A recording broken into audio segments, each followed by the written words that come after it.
이번 주에 노뱀을 이야기했습니다.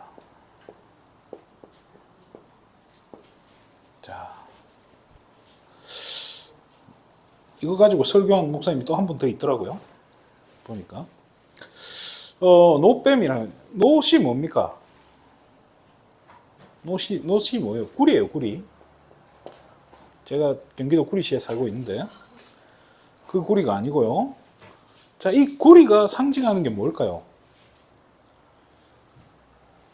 자, 그 성경에 보면 그 양의 피를 받는 그릇을 뭘로 만들죠? 성경에 녹그릇이라고 그래요. 구리로 만들어요. 물두멍, 뭐 성막에 들어가는 요소들요. 금이 아니면 은 아니면 구리로 만들어요. 그러니까 금이 상징하는 건 뭐냐면요. 이 흠 없기, 그러니까 정금이잖아요. 흠 없는. 그리고 금은 변하지 않아요. 그죠? 1000년이 지나도 금은 그 옛날 유적 발굴하는데 봤더니 한 1000년쯤 전에 있는 신라시대 이런 거를 출토를 하면 금 빼고는 다 없어요. 은도 사가서 없어지더라고요, 결국에는. 그러니까 금만 남아요. 그래서 금이 상징하는 게 뭐냐? 변하지 않는 하나님, 그 자신을 상징하는 거예요. 자, 그러면 은은 뭐겠습니까? 은 색깔은 우리가 은색이지만 하얗잖아요. 그래서 이제 우리 죄사함, 약간 이런 거를 상징을 하고요. 구리, 이 노시 상징하는 건요, 다른 거 없어요. 그리스도의 피, 보혈이에요. 이걸 상징하는 거예요. 그래서 물두멍에 손을 씻어요. 제사장들이 물두멍에 손을 씻는데 이 물두멍이 뭘로 만들어요? 구리로 만들어요. 그럼 거기에 손을 담고 씻는 게 뭘 상징하겠어요? 그리스도의 보혈을 속죄하는 거예요. 그리고 그 양의 피를 담는 그릇도 구리로 만드는, 녹수로 만드는 거예요. 녹그릇이라고 하죠. 자, 구리로 만든 뱀이다라는 거예요. 자, 그 병원 구급차라든지 병원 차들을 보면 그 로고가 있어요. 요렇게 해가지고 뱀이 요렇게 감고 있는 이 로고가 있어요. 이게 노뱀이죠, 그죠? 쳐다보면 사는 거예요, 그죠? 이게 막 수많은 사람들이 병에 걸려 죽어갈 때, 그죠? 그 뱀에 물려 죽어갈 때 노뱀 보면 살았던 거예요. 진짜 어떻게 보면은 성경에도 이렇게 광범위한 치유는 따로 없었던 것 같아요. 그죠? 보면 그냥 사는 거예요. 이 병원에 자기 탁 붙여놨다고 생각해보세요. 뭘 의미하겠어요? 우리 병원에 오면 산다 이거예요. 그래서 어떻게 보면 이게 참 치유의 상징이죠. 뭐 다른 의미를 갖다 붙이기도 하는데요. 근데 뱀이 그러니까 이렇게 안 걸려 있어요. 뱀을 잡아가지고 걸어 놓으려면요, 걸려 있지도 않을 뿐더러 진짜 이거 뱀을 제대로 걸어 놓으면 어떡하겠어요? 진짜 이 짝대기에 내려놓으면요, 뱀이 이렇게 축 처져 있는 거예요, 그냥. 그렇잖아요. 죽은 뱀이에요. 뭐요? 대가리가 깨져서 죽은 뱀인 거예요. 그리스도의 보혈로 말미암아 죽은 뱀. 그럼 죽은 뱀 보면 삽니까? 죽은 뱀 봐서 사는 그게 아니잖아요, 그죠? 뭡니까? 그리스도의 보혈의 능력을 보라는 거예요. 그거를 의심이 든다 할지라도요. 의심이 들어도 의심하는 것과 관계없이 어떻게 하면 보기만 보고 돼요. 볼 때 치유가 되고 구원받는 거예요. 오늘 제목을요, 믿음의 증거라는 제목으로 다시 말씀을 나오도록 하겠습니다. 믿음의 증거. 자, 성경에 보면요, 이 믿음 가진 인물들이 있습니다. 이 사람들의 특징이 있어요. 그죠? 공통점이 대부분 처음부터 믿음이 좋은 사람들이 아니에요. 처음에는 대부분 믿음도 없어요. 그죠? 자, 아브라함 보세요. 아브라함이 말씀을 따라갔다 하지만요, 당장 이 기근이 오니까 바로 애굽으로 도망을 치고요. 야곱은 두말할 것도 없고, 인본주의 달인 아닙니까? 그죠? 하나님 앞에 야복강에서 기도하기 직전에 이 야곱이 뭔 짓을 하죠? 재산을 둘로 쪼개요. 혹시나 해서. 그러고 나서 기도한단 말이에요. 그러니까 처음부터 믿음 이 사람이 없어요, 사실. 그래서 하나님은 이런 믿음 없는 사람들을 불러서 하나님은 사건을 일으킨단 말이에요. 사건을 일으켜서 확인시켜줘요. 진짜 하나님께서 확인시켜 주신단 말이에요. 그래서 이런 과정을 통해서 하나님은 증거를 주시는 거예요. 그래서 진짜 믿음의 증인으로, 하나님 살아계심의 증인으로, 참 잘 안 믿어진단 말이에요. 그런데 정말로 하나님은요, 우리 신앙생활 하다 보면 하나씩 우리가 인생을 통해서, 사건을 통해서 깨닫게 하시는 거예요. 보여주신단 말이에요. 자, 그런데 왜? 그러면 진짜 처음부터 믿음 있는 사람 부르시면 될 텐데 꼭 믿음도 없는 사람들을 불러요. 사모가 그런 얘기를 하더라고요. 왜 교회에는 이재용 같이 돈 많은 사람 없냐? 자기는 늘 그게 의문이라는 거예요. 성경에 예수님이 이런 말씀했죠. 부자가 하나님 나라 가는 것은 어떻다고요? 낙타가 바늘 구멍에 들어가는 만큼 쉽지 않다는 거예요. 어렵다는 거예요. 그리고 부자가 예수 믿었다, 예수 믿고 부자 됐다 이러면요, 교회 다니는 목적이 뭐가 되겠어요, 사람들이? 실제로 이런 말 해도 되나 모르겠다. 우리나라에 미래학자가 몇 명 없어요. 미래학자라는 것은 진짜 그걸 전공한 사람이에요. 미래학을, 무당도 아니고 미래학이라는 그 학문적으로 전공한 사람인데요. 이게 이 사람의 형이 아마 목회자일 거예요. 이 둘 다 신앙생활을 굉장히 잘하는 사람이에요. 그래서 어떻게 하냐? 자기가 형을 도와서 자기 미래학자 책도 엄청 많이 쓰고 강의도 엄청 많이 띄워요. 그래서 이 강의를 하고 이제 자기 이름이 있단 말이에요. 이름값이 있으니까 자기 형이 하는 그 조그마한 교회를 돕는 거예요. 그 동생이 그 교회에 와 있어서 그 형이랑 같이 실직자들, 사업에 실패한 사람들, 이 사람들이 교회에 오면은 컨설팅을 해주는 거예요. 앞으로 시대가 이렇게 될 테니까 당신은 이거 준비해서 먹고 살면 됩니다. 당장 해주진 않고 교회 와서 등록하고 6개월 있으면 6개월 이후부터 이렇게 해주는 거예요. 어떻게 보면 이게 둘이서 이제 팀이 돼가지고 이렇게 해 나간단 말이에요. 그러면 거기에 성공한 사람들 갈 필요 없겠죠. 그런 교회는 어떤 사람만 가겠어요? 뭐 진짜 막 사업할 뭐 어떤 아이템 찾고자 하는 사람들만 거기 갈 거예요. 물론 그렇게 해서 신앙생활 하면 좋겠지만은 왜 이렇게 교회를 다니는 사람들, 돈 있는 사람들은 절에 가고 돈 없는 사람은 교회 온단 말이에요. 거의 불문율 같아. 변하지 않는 진리인 것 같아. 물론 개 중에 정말로 성공한 신앙인들이 소수 있죠, 소수. 저도 이게 참 어릴 적에는 의문이었는데 어떤 목사님 그런 이야기 하시더라고요. 그 경제를 담을 수 있는 그릇이 안 된다는 거예요. 참 그걸 제가 자신을 볼 때 맞다 싶더라고요. 만약에 제가 이렇게 돈이 많다, 이거 하겠습니까? 제 자신을 봐도 안 할 것 같아. 쉽지 않을 것 같아요.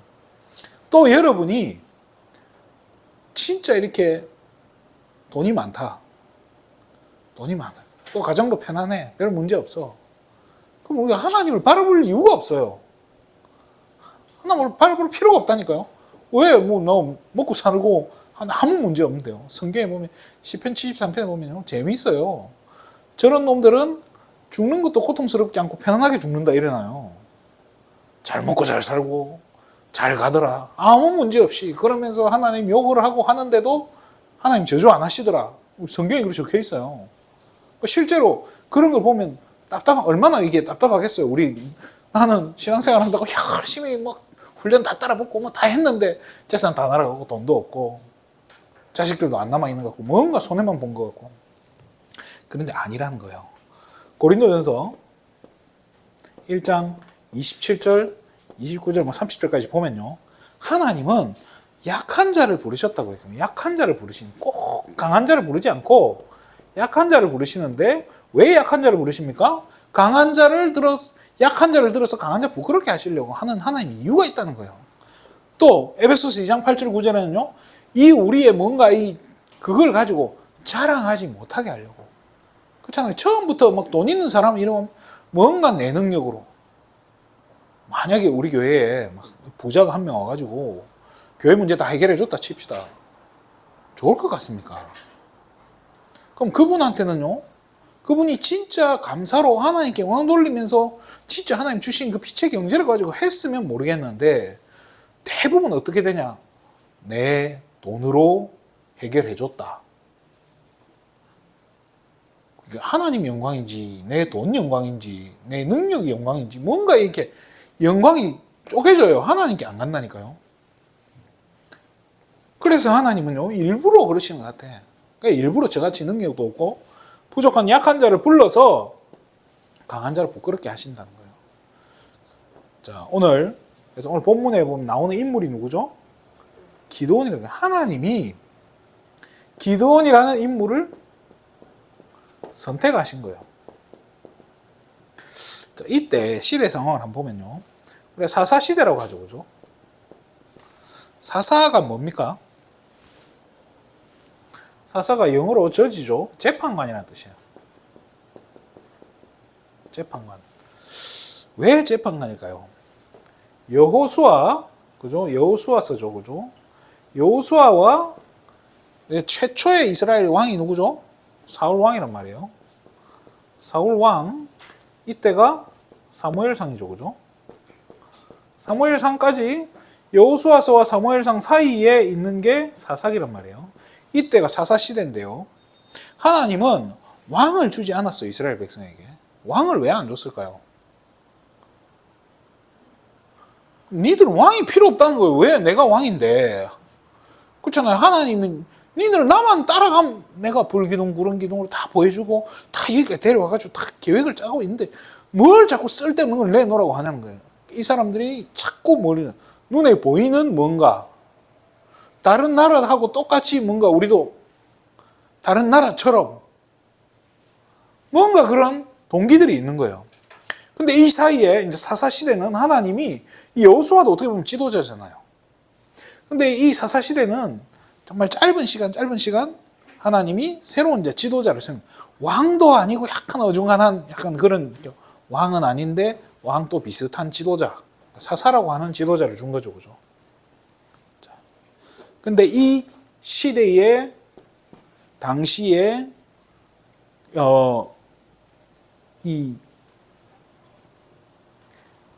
오늘 기드온 시대에 보면 미디안이라는 족속이 나와요. 이 미디안 족속에게 7년 동안 고통당하고 있는 거예요. 이때 하나님이 이제 기드온을 부른단 말이에요. 근데 사사기 6장 15절에 보면요. 이 기드온이 자기를 뭐라고 생각하냐? 나는 약한 자입니다. 그리고 작은 자입니다. 자기 스스로를 그렇게 표현을 해요. 약한 자라고, 강한 자라고 표현을 해요. 근데 12절에 보면요. 하나님은 이 기드온을 뭐라고 불렀냐? 큰 용사여라고 불러요. 큰 용사라고 불러요. 그리고 이 기드온을 통해서 우리가 기드온과 또 누가 따라붙죠? 300용사를 하잖아요. 자, 300명이라고 나와요. 이 300명을 가지고 이 미디안을요 완전히 쳐부순단 말이에요. 그럼 미디안이 300명으로 할 만하면 뭐 얼마 안 되나 보네요. 성경에 보면 이런 말이 있습니다. 사사기 7장 13절에 보면요 이런 말이 있어요.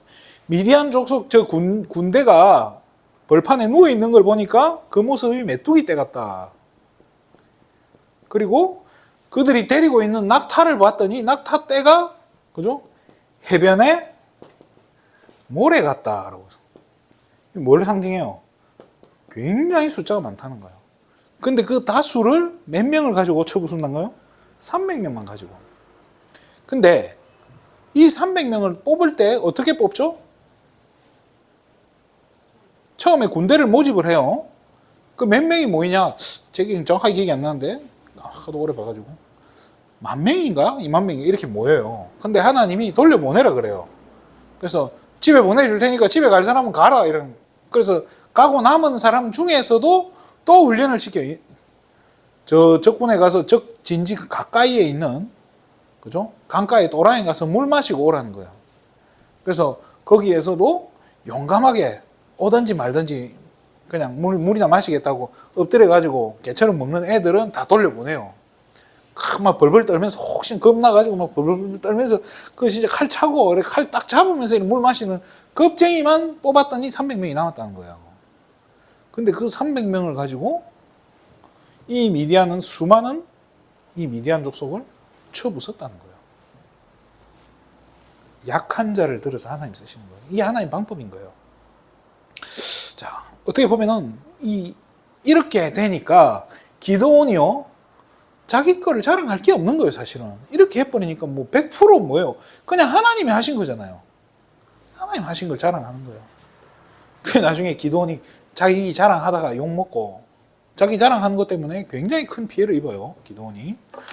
자, 근데 이 기드온이요, 오늘 본문에 보면 이 기드온이 의심이 너무 많은 사람이지.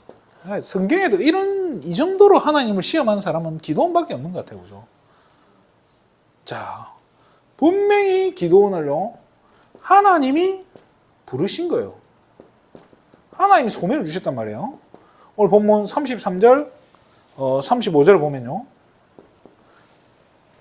34절에 35절이죠. 그죠? 34절, 35절. 하나님이 기드온을 불렀다고 나와요. 부르신 거예요. 그런데 부르셨는데 이 기드온이요, 감사합니다, 성은이 만극하나이다 하고 받아들이면 되는데, 그렇잖아. 아니면 뭐 내가 힘들어서 못하겠습니다 이런 게 아니고, 참 그래요. 하나님을 시험을 하는 거예요. 그죠? 자, 내가 봤잖아요. 이 양털 뭉치를 놔둘 테니까 털 뭉치는 이슬에 젖어 있고 땅바닥은 말라 있으면 이게 하나님이 나를 부르신 줄 믿겠습니다. 근데 그대로 됐네. 짜니까 막 물이 줄줄 흐르잖아요. 그래서 아니, 그러면 보통 여러분 같으면 어떡하겠어요? 제가 봤을 때 우리 권사님도 믿을 것 같아. 그죠? 그 정도 되면. 근데 기도는 뭐라고 해요? 반대로 해주세요. 이건 그럼 반대로 한번 해봐라고. 제가 하나님이었으면 한 대 때렸을 것 같아. 한 대 맞고 그랬을 것 같아. 그런데 다음날 그대로 해줘. 땅이 막 완전히 젖어 있는데 그것만 말라 있었다는 거예요. 이 정도면요, 이 2번이나 시험을 했다는 것은요, 이 진짜 뭐예요? 의심이에요. 의심. 그러면 이 기드온의 의심이 불신앙입니까? 불신입니까? 이걸 한번 잘 생각해 봐야 돼요. 자, 의심이 불신과 의심은 이게 다른 거예요. 불신 자체는 뭐예요? 안 믿는 거예요. 그죠? 근데 의심은 조금 다른 문제 같아요. 요즘 그 TV에서 제가 신문이었나 뉴스에서 이제 그런 걸 봤어요. 이게 이제 여자들이 재혼하는 이유가 100% 뭐 때문이고 돈 때문이라 했단 말이에요. 그 여자들한테 이 접근을 하는데 남자들이 좀 돈 좀 있는 여자들한테 접근을 한단 말이에요. 굉장히 친절하게, 그걸 나긋나긋하게 하고 나서 마음을 이제 탁 얻고 나면은, 그래서 빨리 결혼을 한대요. 최대한 이렇게 결혼을 서두른대요. 결혼을 하자마자 어떻게 해야 할까요? 돈 좀 달라고. 자, 이제 이렇게 되면은 대부분의 여자들이 어떻게 할까요? 돈을 주는 거예요. 거의 대부분이. 왜 그렇겠어요? 이 남자는 안 그럴 거는 확신이 있어서 그러는 걸까요? 제가 봤을 땐 아니에요. 주면서 의심이 안 되겠어요? 그런데 이거 의심은 의심인데 사실은 그런 거예요. 믿고 싶은 거예요, 이 남자를. 그렇잖아요. 안 그럴 거다고. 이 남자의 사랑은 거짓이 아니고 진짜일 거라고 믿고 싶은 그 마음인 거예요. 그 마음을 사기꾼들이 악용을 하는 거죠. 옛날에 드라마 제목이 선녀와 사기꾼이라는 제목이 꽤 재밌게 봤었는데, 그런 것도 우리가 어떻게 보면은 이 신앙생활을 하는 것도요, 신앙생활을 하다가도 우리가 뭔가 의심이 들고 뭔가 된다는 건요, 깊이 들어가 보면 뭐예요? 의심이 든다는 건요, 일단 내가 믿고 있다는 거예요. 믿고 있다는 거예요, 사실은. 믿는데 왜 의심이 듭니까? 확실히 믿고 싶으니까. 확실히 믿고 싶어서 어떻게 보면 또 의심이, 더 알고 싶고 더 믿고 싶으니까 의심이 드는 거예요. 그래서 가만히 생각해 보면요, 믿고 있다는 증거가 뭐예요? 그 증거 중에 하나가 의심이라니까요. 말씀을 마치겠습니다. 자, 의심이 든다는 것은요, 어찌 보면 진짜 당연한 것 같아요.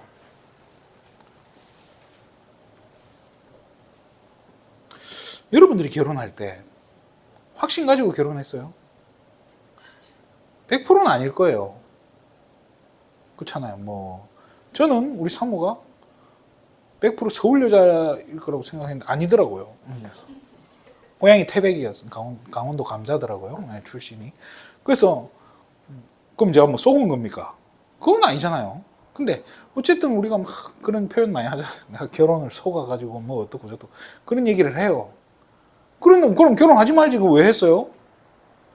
의심은 있지만은 그래도 믿고 싶은 거예요. 그죠? 그 마음을 한 거예요. 그래도 안 그럴 거다. 살아보면 안 그럴 거다. 그 확신 가지고 하잖아요. 근데 그 확신이 이제 깨지니까 문제가 오는데, 저도 그것 때문에 늘 바가지 긁혀요. 이럴 줄은 몰랐다. 사람이 어떻게 이러냐. 이걸 저도 할 말이 없어요. 그럼 누구는 이러고 싶어서 그러냐고. 그렇잖아요. 그건 저도 할 말이 없는데, 이게 의심이, 내가 믿음이 없어서 그런 거구나. 또 믿음이 적어서 그런 게 아니라는 거예요. 받아들이세요. 내가 의심은 믿고 있다는 증거라니까요. 그래서 어떻게 해야 되냐. 그래도 자꾸 의심이 들면 자꾸 의심해도 괜찮습니까? 그러면 문제는 뭐냐. 의심이 때문에 자꾸 뭐예요? 믿음은 있는데 내가 믿음이 적어, 믿음이 없어서 그래라고 사단이 이거를요, 통로로 활용하는 거예요. 이거는 좀 문제겠죠. 그죠? 이거를 막아야 되는 거예요. 그러면 어떻게 하면 이거를 막아내겠습니까? 어떻게 이걸 막습니까? 그래서 예수님이 올라가시기 전에 이걸 이야기했잖아요. 그죠? 뭐부터 해야 되냐? 그리스도가 답이라는 거를요. 이게 알잖아요. 이걸 믿는 거예요, 일단은. 그러면서 하나님 나라를 뭐 하라고요? 기다리는 거예요. 이게 의심이 드니까 못 기다리고 막 한단 말이에요. 진짜 하나님의 역사와 이런 부분은요, 기다릴 수 있어야 돼요. 편안하게 기다리는 거예요. 이렇든 저렇든 기다려보는 거예요. 기다리다 보면, 그럼 기다리면서 아무것도 안 해도 됩니까? 이번 원단 메시지 뭐라고 했죠? 기다릴 때 뭐 하면서 기다리라고 했죠? 집중하면서 기다리라 했단 말이에요. 뭐에 집중합니까? 메시지 듣고, 그 은혜 받고, 이렇게 계속 은혜 받는 중에, 그죠? 말씀이 들어오고 내 안에 이게 쌓이면서 이게 자라는 거예요. 믿음이. 서서히 확신으로 들어오고 정리가 되어진단 말이에요.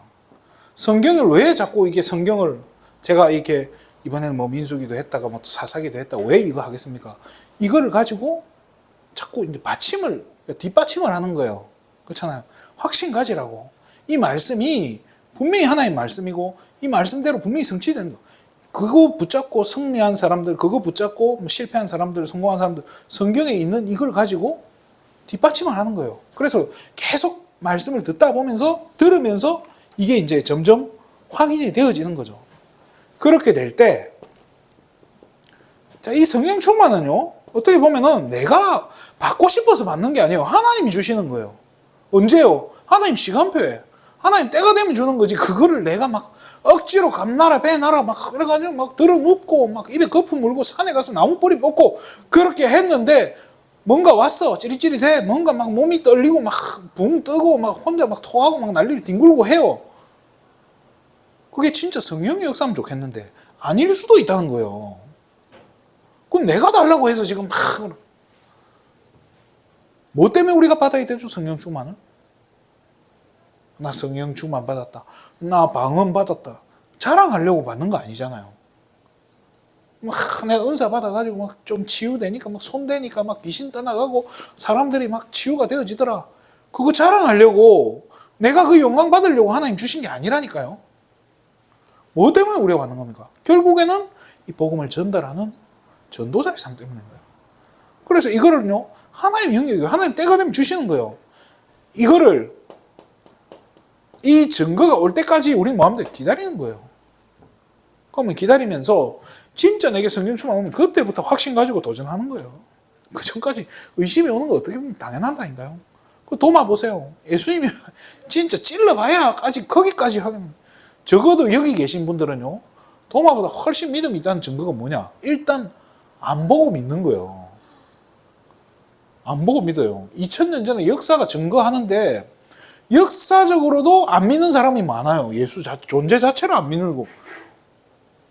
사실 그거는 좀 바보 같지 않아요? 사실을 안 믿는다. 그 정도면 중증이지 사실은. 여기 계신 분들은요, 그 사실을 넘어서 진리로 받아들이고 있잖아요. 그리스도란 사실을요. 그것만 해도 엄청난 거예요. 그래서 이거를 이제 계속, 뭐 우리가 138을 하잖아요. 이거를 반복하는데요. 어떻게 반복하고 있는 거예요, 사실은. 뭘로 반복하고 있냐? 매주 여러분이 하고 있는 강단의 말씀. 그렇잖아요. 주일, 그 다음에 수요 예배, 또 금요 기도회, 토요일 핵심, 이런 걸 가지고요, 계속 가고 있는 거예요. 또, 매일 은혜 받는 시간, 메시지 듣는 시간, 하루 30분 정도. 그 30분이요? 별거 아닐 것 같은데요? 눈 뜨자마자 여러분이 메시지 찾아가지고 한번 들어보시라니까요. 아침이 아니에요. 눈 뜨는 그 순간이 아침이라 하잖아요. 내가 밤 11시에 눈이 떠졌어. 그럼 그게 아침이에요. 그럼 그때부터 메시지 듣는 거예요. 그러면서 저 같은 경우는 그냥 어디에 엉덩이 대고 눕고 막 머리 대고 이러면 무조건, 그죠? 진짜 하루 5분 하나님 찾는 시간, 하나님과 대화하는 시간, 그 5분. 또 예수 이름 부르는, 그죠? 5초. 이 시간들이요, 별거 아닌데요, 쌓인다니까요. 이게 하나님이 여러분을 점점 그 믿음이 자라게 하고 계시는 거예요.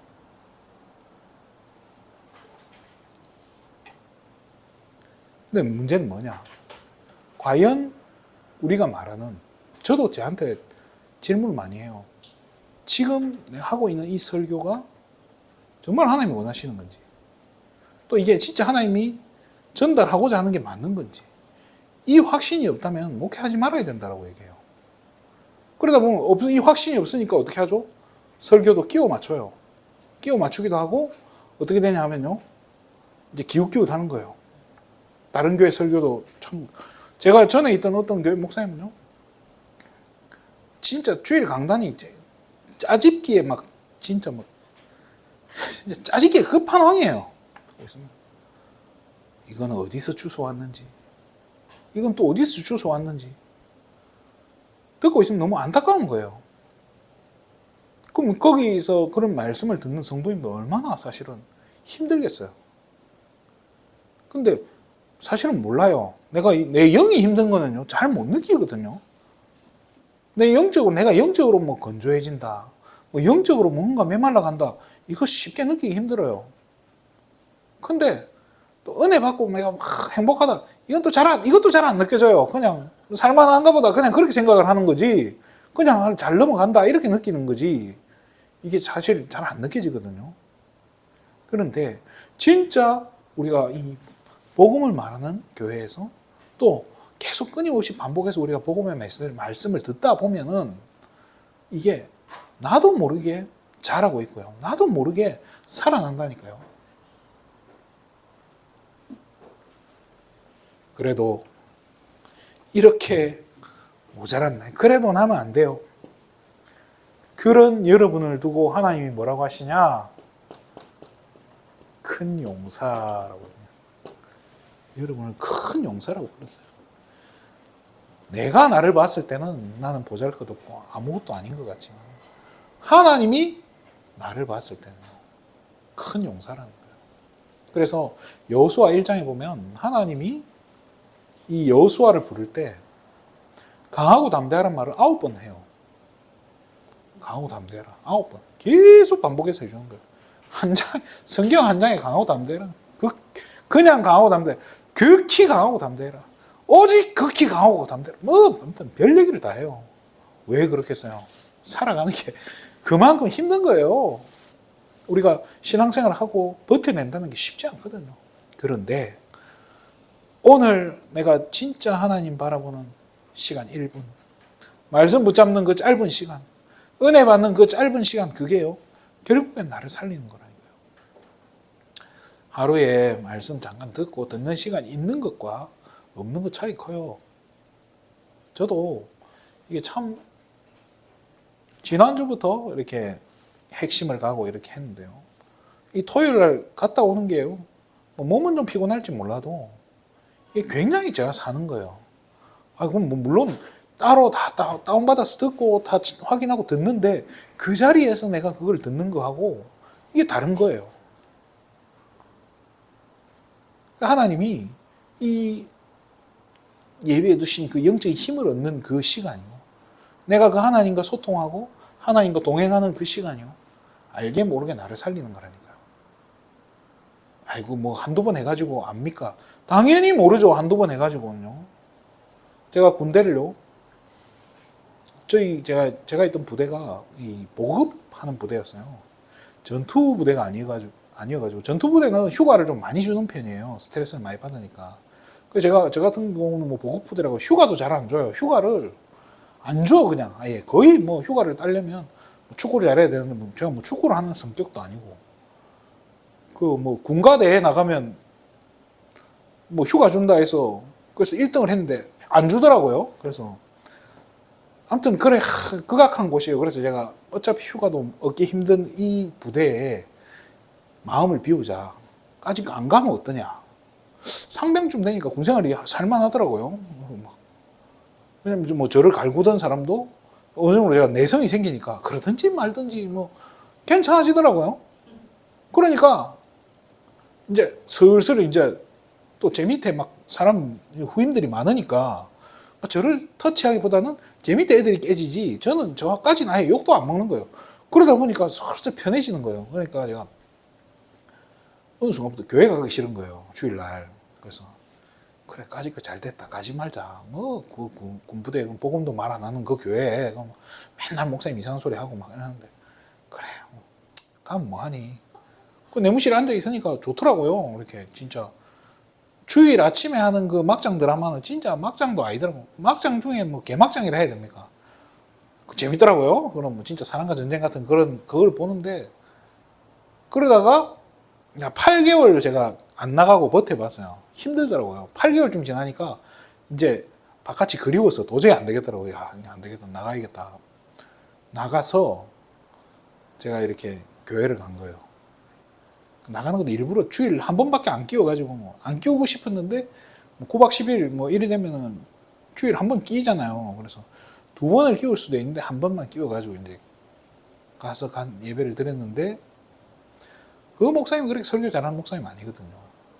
그렇게 은혜스럽게 하시는 분도 아니에요. 그런데 진짜 이 물조리개 있잖아요. 이제 물조리개로 마른 땅에 물 붓는 느낌 착 드는 거예요. 그걸 제가 그때 한번 느꼈고, 신학교 다닐 때 신학교를 다니는데 교회를 가기 싫다라니까요. 그냥 기숙사 있으니까 교회 안 가도 표시가 안 나는 거예요. 그래서 어디냐, 부산 그 동삼 제일교회 바로 옆에 있는 신학교인데도 그 옆에 교회가 있는데도 안 가는 거예요. 가기 싫어가지고 안 가고 있다가 정말로 제가 너무 힘든 거예요. 정말로 모든 삶이 뭐 경제도 어려워가지고 학교 공락금도 못 내고, 그러니까 공락금 못 내니까 학교에서는 계속 호출을 하는 거예요. 돈 내라고 말하는데 제가 뭐 어떻게 할 수가 있는 것도 아니고, 그렇다고 뭐 집에서 뭐 밥값이나 제대로 주는 것도, 밥값도 안 나와. 너무 이렇게 힘든 거예요. 그런데 막 그 뭐 친구들 만나고 또 여자친구 만나고 놀고 막 놀러 다니고, 그러다 보니까 제 안에 이게 안 되겠더라고요. 제가 이게 이러다가 죽겠다 싶더라고요. 그래서 주일 저녁에 크게 슬리퍼 끌고 이렇게 슬리퍼 신고 저기 동삼제일교회 가서 핵심 메시지 9시 반인가 그때 했었는데, 그거를 듣고 집에 가는데요. 들을 때는 뭐 그냥 대충 앉아서 듣고 그냥 돌아가는데요. 돌아가는데 내 안에 이게 다른 거예요. 그때 제 안에 회개가 나오더라고요. 하나님, 진짜 이렇게 사는 건 아닌 것 같습니다. 내가 잘못한 것 같다고. 그게요, 정말로 이 말씀이 별거 아닌 것 같은데 나를 살리더라니까. 제가 막 거기서 막 메시지 노트를 가져가고 막 필사적으로 받아 적고, 아니라니까요. 그냥 앉아 있는데 그게 나를 살리더라니까요. 표시 안 나요. 진짜 표시 안 나지만요. 여러분이 지금 매주 이렇게 한 번도 안 빠지고 나오잖아요. 이게 이렇게 되면 당연히 표시 안 나는 게 맞는 거예요. 너무 자연스러우니까. 그런데 여러분들이 간증하시지 않습니까? 이렇게 안 빠지고 나온 것도 기적이라고.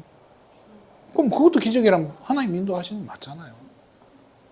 그런 작은 증거들 가지고, 그 작은 증거를 가지고 증인으로 서는 거예요.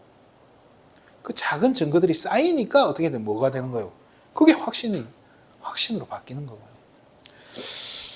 이렇게 모자라지만 저와 여러분, 하나님은 큰 용사로 부르셨다는 믿음 가지고 이번 한 주간도 큰 승리하시기를 주님의 이름으로 축원드립니다. 기도하겠습니다. 하나님, 참으로 감사를 드립니다. 정말로 아무것도 없고 자랑할 것 없는, 보잘것없는 우리를 구원하시고 또 우리를 전도자로 부르셔서 정말로 시대 살리는, 정말로 하나님 복음 말하는 교회로 하나님 우리를 부르셔서 이곳에서 생명운동하고 말씀운동하고 렘넌트 운동할 수 있도록 불러주심에 너무나 감사를 드립니다. 믿음이 없는 것이 아니라, 또 믿음이 적은 것이 아니라 흔들릴 뿐이라는 것을, 정말로 우리가 하나님의 이미 은혜 속에 있고 정말로 이 복음을 우리가 늘 듣고 그 안에 있음을 알고 이제는 확신하는, 정말로 그것이 사단의 통로가 되지 않도록 확신 위에 굳게 서는 귀한 예수생명 가족들 될 수 있도록 한 분 한 분에게 성령의 충만함을 부어 주시옵소서. 모든 영광을 하나님께 돌립니다. 그리스도 되신 예수님의 이름으로 기도드립니다.